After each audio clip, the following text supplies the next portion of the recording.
Kumbushane mafundisho ya ile juma ilipita, hata kama tulifanya mposho pili. Kwanza ile ya mposho Mungu yaka mposho sambi Mungu yaka Mungu hapana, ula anasema hapana, anasema vya kweli. Mposho sambi nyumba ya Mungu mlikuwa pule.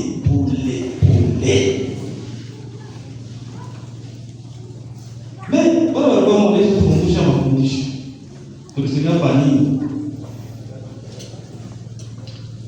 Panini? Utatu Mtakatifu. Utatu Mtakatifu. Maana Mungu mmoja, nafsi tatu. Mungu yeye mmoja tu. Ni njia nini walisema kwa Utatu Mtakatifu? Ndio kusema hakuna separation. Wanakuwa naishi ile umoja, inakuwa kufanya nguvu yao. Habana divise. Ile umoja inafanya nguvu na hatutaweza kuwatenganisha. Huyu yuko hivi, huyu yuko hivi, huyu yuko hivi. Amen, amen. Amen, amen.